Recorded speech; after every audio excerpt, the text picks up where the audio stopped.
Welcome to another edition of HorseCenter, everyone. I am Brian Zipsy, and as always, I have the fantastic pleasure of being joined by my co-host to the East Coast. That's Matt Schiffman. How are you today, Matt? I'm great, Brian. I'm ready to hang out at HorseCenter with you. Hang out at HorseCenter. I love it, Matt. We need I think we need a bar with that name. Hang out with HorseCenter. Matt, this is going to be our cigar. I don't know if you knew it, but this is going to be our Cigar Mile preview show. Cigar Mile is a fun race as far as I think both of us are concerned. We love the Cigar Mile, formerly the Naira Mile, but that's going back years and years. A lot of good horses have won this race. This year, I think it does boil down in more ways than one as to who can catch Sharp Azteca. Matt, can it be done in this year's Cigar Mile? Oh, I think it can be done. Sharp Azteca is not going to be out there alone. There's a horse coming from the West Coast named Americanized that's got a little bit of speed that might push Sharp Azteca out on the lead anyway. And we've got some tremendous quality closers in this race. I don't care who's out on the lead. They're going to be coming.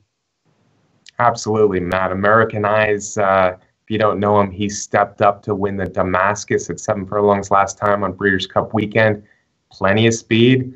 Maybe say Mordini shows more speed this time. He has the capability of doing so. Neolithic also has some speed. I don't know if it's Sharp Azteca kind of speed, but there should be some pace, especially from Americanized for Sharp Azteca to deal with. Matt, I'm very happy that you said yes, he's beatable, because I think he's going to be a clear choice, a clear and present danger, but one that I'll be trying to beat.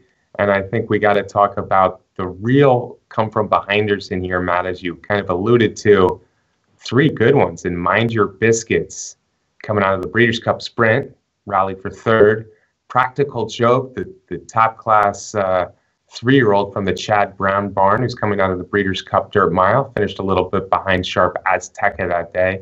And Tom's Ready, making his final career start for trainer Dallas Stewart, coming out of a sharp win in the Bold Ruler. Do you have a preference among those 3? I tell you, Brian, those are 3 very nice horses. I think clearly you'll get the best price on Tom's Ready. And, I think Tom's Ready still in this race is making another step up in class here. So it's going to be a bigger challenge for Tom's Ready.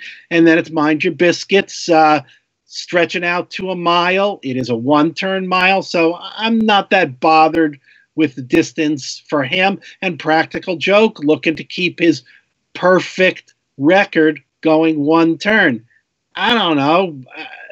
I think we both have liked Practical Joke a good deal throughout the year. We know he's won a mile, going the 1-turn mile. Maybe I'll lean towards him a little bit. Okay, fair enough. Last time Tom's Ready was very good. I'm not sure what kind of odds we're going to get. We got really good odds in the Bold Ruler. He was about 8-1 that day, and he beat a bunch of horses in here. A bunch of horses in this race that I haven't even mentioned, like Just Call Kenny, who on occasion can be very good. Beasley is an interesting horse, ran a very good race in the Bold Ruler. Tale of Saval is dangerous at times. Summer Revolution is dangerous at times. So there's interesting horses in the race, interesting long shots in the race, but I think it does boil down to probably the 4 favorites, unless, say, Mordini and Neolithic can throw in their absolute best in a stalking role. Sharp Azteca is interesting, too, because he's shown the ability to sit off horses just a little bit at times. The Kelso 2 starts back was a big performance. But Tom's Ready. I like that Bold Ruler. I think he's coming into the race the best way of the 4 favorites, and the other 3 are all coming back after back and forth trips to California for the Breeders' Cup. Tough races out there. Maybe Tom's Ready. Final career race. A few of the horses in here are making their final career race. Practical Joke is another one. But maybe Tom's Ready off that nice Bold Ruler can upset. And I think you're right. I think he's probably the 4th choice of the crew. Yeah, and there are some interesting angles to look at when you're handicapping this field. And one of them you touched on a little bit is that the top three choices are all coming back from Breeders' Cup races, and that isn't always an easy thing to do. Another thing to consider is with Sharp Azteca that they are making a rider change from Paco to Javier Castellano. Paco Lopez had ridden him for the last 5 starts, and they had done pretty well together. So I'm not sure if that means that the trainer is going to be looking for somebody that might be able to conserve Sharp Azteca's speed a little bit better than Paco might, and thus the move to Javier. So that's an interesting thing to keep an eye on. And then also, folks, who is Joel Rosario going to ride? Last out, he rode 3 of the horses. He rode Biscuits, Practical Joke, and Tom's Ready in their last starts. So that's a big decision for Rosario. Tom's Ready is Dallas Stewart. It's not Fipke. So who knows how that comes into Rosario's decision. No, those are the New Orleans owners, Tom's Ready, GMB. You know, yeah. Matt, I'm changing my mind already. I've been going back and forth. I'm going to go with Mind Your Biscuits after all. Chad Summers rallier. I still think he's got the most talent out of any of those closers. So I'm gonna lean to Biscuits by a hair over Tom's Ready and Practical Joke. I think a lot of people will still look at Neolithic too, coming off a sloppy second behind the player in the Fayette. So anyway, folks, the Cigar Mile, very interesting race. Sharp Azteca off a very good effort to be second in the Breeders' Cup Dirt Mile. Looks to be a favorite, but he'll have to have his running shoes on in this big Grade 1 race at Aqueduct on Saturday. Also on Saturday, Matt, is the Remsen, and the Remsen Stakes has often produces horses that are highly considered going into the winter book for the Kentucky Derby the following year, although they haven't had a lot of success of late. Some interesting horses in here. I'm going to name a few for you, Matt. Avery Island is coming off a very nice win in the Nashua. Catholic Boy has been, I think, one of the better turf 2-year-olds in the country. On both coasts, he's run well. He's coming out of the Breeders' Cup as well, when he was beaten a little bit in the Breeders' Cup Juvenile Turf. And then maybe one of the key maiden 2-year-old races of the year was when Biblical and Marconi ran 1-2 recently in New York. Biblical had experience, a son of Tappet. He won the race. Marconi, who is a half-brother to Mucho Macho Man out of Tappet, so very interesting breeding for Marconi, was making his career debut. Hopefully we'll get both of those. Sounds like a pretty interesting Remsen.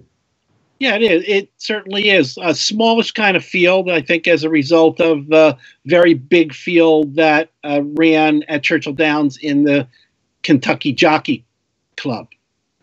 Yeah. Catholic Boy switching to dirt. I think if he runs his best, if he carries over his good turf form, he's a real threat to win. Avery Island's probably the favorite. And Marconi, I think, moving forward, might be the horse I'm most interested in. If he does run, he has that one race, which was, I believe, a 1.8 miles. So it'll be interesting to see if Pletcher brings in the maiden Marconi. As we know, maidens have won big races this year. Yeah, I'm not sure if Pletcher will bring Marconi back right away, but he did say after that maiden race that he does want to keep him going the distance of ground, the 1.8 miles. And Aqueduct is the perfect place for that. Mucho Macho Man was certainly good at the distance. A Breeders' Cup Classic winner, his half-brother Marconi out of Tappet we're talking about. Matt, since we're speaking of the Remsen, I think it is a good time to bring up last year's Remsen winner, Motown. We were there last year for the Remsen, and Motown looked like a nice 2-year-old. He hasn't won a dirt race since then. Obviously, he didn't make the Kentucky Derby. He ran actually 4 times on dirt this year. Didn't really come close in any of the 4. But now he's had 2 turf races, a pip of a first-time turf at Belmont, an allowance race at Belmont where he just ran away from the field. And then he moved up to Grade 1 Company. Thought it was a good field for the Hollywood Derby. Grade 1, it should be a good field. A bunch of solid 3-year-olds, including Sharp Samurai, who has been winning most of the turf stakes out in California the second half of the year. But Motown, a real handsome son of Uncle Mo, just mowed him down in the stretch. He sure did, and it has taken to the grass in amazing fashion, and it was a good field, and the betters liked him going in there too, because he got bet way down in there against those California horses. And it was interesting after the race, his trainer Tony Dutrow was asked about his liking the turf so much, and he said, it still perplexes him a bit, because he still doesn't see any reason why Motown has not done well on the dirt. He trains fantastically on the dirt, and so I wouldn't be surprised to see him maybe next year give him another chance on the dirt. That could be some combination if he can run well on both. But hey, he looks like he's got a great future on the grass. Yeah, Tony D, take it easy with dirt talk there. I don't know. He had plenty of chances on dirt this year, and these two turf races are about as good as you can start your turf career. His breeding doesn't scream turf either, Matt. He's the son of Uncle Mo out of a Bernardini mare. There's a little bit of turf there, but it certainly doesn't scream turf. Uncle Mo, of course, is one of the top young sires in the country. So if he can start producing really, really good turf horses, and Motown looks like he's a really, really good turf horse who could be a potential turf champion next year, is interesting. But regardless, last year's Remsen winner transferred to turf. Motown looks like the real deal on the grass. Matt, I'm going to get back to the 2-year-olds, though, because the first Kentucky Derby future wager happened over the long Thanksgiving Day weekend, and the results were interesting, if not unexpected. The field was 6-5. Some years first call they're even lower, so I think that shows that people do like some horses this year. Most notably, the unlucky Breeders' Cup Juvenile third, Bolt Doro, pretty clear single entry favorite at 7-1. Yeah, Bolt Doro was 7-1, and I think they fell in line as expected. Good Magic, the winner of the Breeders' Cup Juvenile, was 11-1. Bob Baffert's leading Derby contender right now in McKinsey, off that stellar maiden win, was 12-1. And we can say the same thing about maybe Todd Pletcher's leading candidate off a big maiden win also. That's Montauk. He was 17-1. And a lot of other horses then at good prices. I did a couple of dollar exacta boxes with some big price horses and the mutual field. I threw $10 out there just for the heck of it. Horses like Engage that was 50-60-1, Avery Island, Mendelssohn, Montauk, and a couple others. Yeah, just for fun, right, Matt? Just for fun. So yeah, Bolt Doro favorite, Good Magic the second choice, coming off the Breeders' Cup Juvenile. Certainly those look like the top two contenders for the 2-year-old championship. As we've talked about before, both look like very good possibilities for developing as 3-year-olds and going classic distances. So it makes sense they're the top two. As you mentioned, big-time trainers, first-time winners, McKinsey and Montauk of the single entries were the third and fourth choice. So there's a drop-off of the experienced stakes horses because they're jumping on the horses who have only run once after the top two from the Breeders' Cup Juvenile. Some interesting horses on my list. I am interested in both turf horses, actually. Untamed Domain was second. Mendelssohn was the winner. They both are bred to handle dirt. They came in at 29-1 on Untamed Domain, 31 on Mendelssohn. Interesting to see how their 3-year-old seasons unfold. Dak Attack was one of the best 2-year-olds I saw. Hasn't run since the Ellis Park Juvenile. Son of Go Zapper was 37-1. And Copper Bullet, don't forget about Copper Bullet. He came in at 45-1. These odds didn't thrill me as far as some of the longer shots I hoped for. And maybe, Matt, it's time for the future wager to forget about 23 plus the field, 24 total entries, and maybe we start opening this thing up and getting a lot more entries on the board. Technologically, it is certainly doable for Churchill Downs to do it. Yeah, making it more like a Las Vegas future book kind of wager, Brian. Why not? Yeah. And Let's talk about a few more on this list, Matt, real quick. Enticed, 29-1. Tis Mischief, 40-1. And of course, the reason I'm bringing up those two, they ding-donged it late down the stretch in the Kentucky Jockey Club. That race was Saturday here at Churchill Downs. Tis Mischief was very game in between horses for Dale Romans, but it was Enticed for Godolphin who got the money. It was Enticed. Kieran McLaughlin, who, as we said, also has Avery Island going in the Remsen this weekend, is looking for his first career Kentucky Derby win. Enticed is a Medaglia d'Oro. Enticed came out of that sort of key race Champagne Stakes that produced good magic to win the Breeders' Cup Juvenile. Enticed finished third in there and came back and won this big race in Kentucky. And Tis Mischief, Dale Romans, he's got 2-year-olds everywhere. He's got one in the Remsen. He's loaded with 2-year-olds. He got second and third place in that race. Promises fulfilled, finishing third, racing on the lead in a headstrong kind of way. Didn't get a great ride in there. His jockey was really struggling with the horse. So there might be some talent in that Romans runner also. Yeah, Promises Fulfilled, I thought ran a good race, a speed horse for Romans. Most of Romans aren't speed horses, but Promises Fulfilled stuck around a long time, and he certainly looks like a horse eligible to get better and better. As you mentioned, Tis Mischief is, or as we both mentioned, is another one of the Romans runners, and he was pretty game in between horses. Having said all that, Matt, I didn't really love the way even the top two finished the race. I thought it was a little bit more a war of attrition coming down the lane late. I was really more impressed with the Goldenrod Stakes, which is the 2-year-old filly version on the same card, and two fillies in particular. Road to Victory had only made one start. It was a turf race at Woodbine from the Mark Cassey barn, and Monomoy Girl was the heavy favorite coming in 3 for 3. Those two left the rest of the field behind. They had a nice stretch battle won by Road to Victory, showing that she has a ton of potential. And I believe they ran over one full second faster than the Kentucky Jockey Club was. So if we're talking Derby, we're talking Oaks. I think those two might be more viable candidates for the Kentucky Oaks than the boys were for the Derby. Yeah, I agree with that, Brian. The speed figures for Enticed and Tis Mischief in there came up kind of late.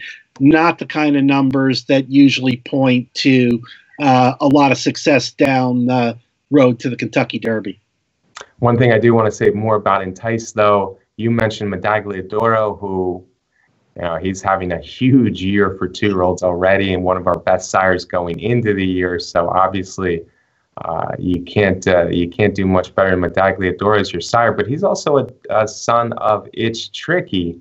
And we remember how good a mare It's Tricky was. So Enticed, interesting horse, room for improvement. He's run 3 solid races, if not spectacular. We'll be looking for him more down the road as well. Now, speaking of Churchill Downs, the big one of the weekend was actually the day before Friday, Thanksgiving, day after Thanksgiving Friday. And it was a race where I think some horses didn't run the race. Honorable Duty was pulled up. It looks like he's okay. The player broke bad, and that really hurt his chances. Turns out Diversify couldn't carry his speed away from New York, so that left it up to 3 ralliers. Seeking the Soul, a non-stakes winner in a race filled with graded stakes winners, was able to hold off the 3-year-old Good Samaritan and the Opportunity late down the lane to win the Clark. Yeah, and like you said, Brian, it was a good opportunity in there because Diversify was heavily bet and was not a good favorite in that race. Leaving New York, he had everything his own way in the Jockey Club Gold Cup.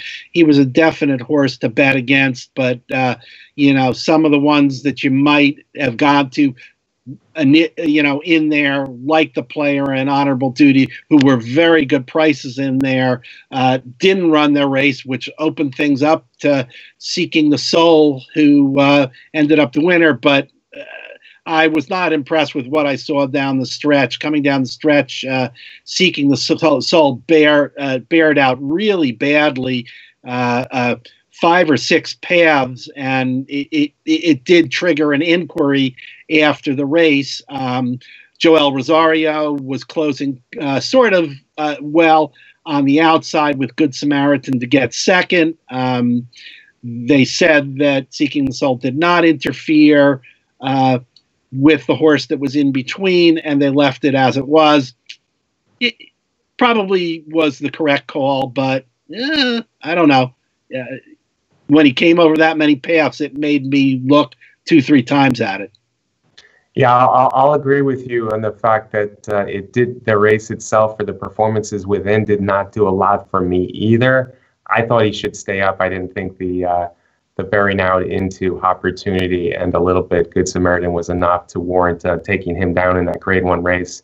That Seeking the Soul was probably best, but again, a lot of horses didn't run their race. Seeking the Soul, they're talking about now the Son of Perfect Soul for Dallas Stewart, who's kind of hot of late as a Pegasus World Cup possibility, and that's probably a race that I think is a little bit too much for him. Just a month ago, I saw him at Keeneland, and he won an allowance race big, and I remember thinking, I'm not sure if he's the best horse in that allowance race, but he won big, set a track record, comes back and wins the Clark. So a nice little run for Seeking the Soul. Although if he is in the Pegasus, I think Forever Unbridled is the stronger entry from Fipke and Dallas Stewart. All right, Matt, one other thing at Churchill I wanted to talk about was the 2-year-old. Did you see Sunday's result? Very highly priced Son of Tappet. New York Central made his second start after a decent debut and looked pretty good in a maiden race at Churchill Downs. He sure did. And on the heels of us talking about the Kentucky Derby future wager, that's what makes it all interesting. There were 23 horses in there, and now, the same weekend, the horses are identified already, and then a runner like New York Central goes in there and pops off a big one. This is another Tappet. It's Asmussen, and horse is definitely one to watch. Yeah, it's Son of Tappet for Asmussen, who was purchased, I believe, for $750,000. Heavy favorite, 1 for fun in 109 and change. Should be able to stretch out. So put New York Central on your Kentucky Derby watch list, because I think he'll be part of the future wager next time it rolls around. He looks like he has that much talent. Busy weekend, Matt. We didn't mention a bunch of nice horses. Stall Walking Dude did it again in the fall highway. Full highway, yeah, carrying 134 pounds. I know it's the full highway, but recently they have been getting that kind of weight. So kind of cool to see a warrior like Stall Walking Dude win another race, and then good old-fashioned 134 pounds in there. Yeah, the fall high weight is not what it used to be, but you're right. It was still a fun race. Stall Walking Dude won his 20th lifetime race, Matt. So a real gritty veteran, consistent veteran there. On the other end of the spectrum at Aqueduct was a filly winning only her second race, but I think Actress has a lot of talent. I've thought so for a long time now. She ran a funny race in the Cotillion last time, so there was the donning of blinkers for the first time for Actress. She ended up winning the Comely by a pole. Yeah, and remember, she had run really well in the Black Eyed Susan way back in the spring, and then things just didn't come together, and she got back to showing her talent in the Comely. Another son or daughter of Tappet, by the way, is Actress, and yes, she's won twice. Both of them now are graded stakes races, so an interesting record for her. And finally, Off Limits, one of the best fields of the weekend, I think, was the Matriarch, because there was 6 or 7 really good turf fillies in there. Off Limits, Rosario found room. He came inside, he came between horses, and she zoomed up to win the Matriarch. It was a race, her first Grade 1 win, and it also keeps a nice winning streak going for the Chad Brown trained turf filly. Yeah, Brian, a big surprise. It was Chad Brown, and that actually turned out to be Chad's 10th Grade 1 on the turf in 2017. So that's quite an amazing record. The horses from the east went west to Del Mar, and they dominated that weekend with Off Limits, and we already talked about Motown. And again, Chad Brown has a stellar 2-year-old colt that ran at Del Mar and looks fantastic.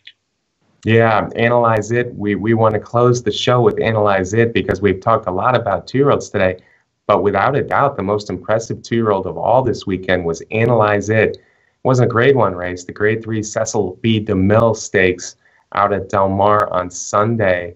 Analyze It had only run once before. It was a powerful win at Belmont Park on the turf. Comes out to Del Mar for a second career race. Goes to the lead, actually, which is a bit of a surprise, and just dominates this stakes race at Del Mar. Probably the best 2-year-old turf horse we've seen this year, even off of just those 2 races. And interestingly, Matt, he's a son of Point of Entry. Point of Entry, of course, was a top turf horse just a few years ago, and this is, I want to say this is his first crop. But Point of Entry was a horse who really needed a distance that was better at 1.25 miles or even 1.5 miles than this. And Analyze It is just dominating shorter races now. Who knows how good he gets as the distances increase, and looks like a budding turf monster. Yeah, and after the race, I think it was Jose Ortiz was the rider. He said that this is one of the best 2-year-olds he's ever been on, and that young man has ridden a lot of good horses. Yeah, he's young, so it only goes back to so many years, but Analyze It, certainly an impressive young 2-year-old turf horse for Chad Brown. Matt, that's the show. Before you give your parting shots, may I give one of my own? Sure, go ahead. And this is completely selfish, but I want to wish my wife, Candace, a very, very, very happy anniversary. This is our 12th anniversary today, Tuesday, November 28th. We got married 12 years ago today, Matt, and she makes me a better man, and I love her very much. So happy anniversary, Candace. And I certainly can't top that. Happy anniversary, Candace. You're a good friend of mine also. Enjoy hanging out with both Brian and Candace when I have the chance. And of course, I want to thank our good friend Brett Workman for producing our show. Thanks, Brett. And thank you all for watching. Thank you to our sponsor, the best contest site out there, Derby Wars. Be sure to subscribe to our YouTube channel right here on Horse Racing Nation. We will be back next week with another episode of Horse Center. We'll see you then.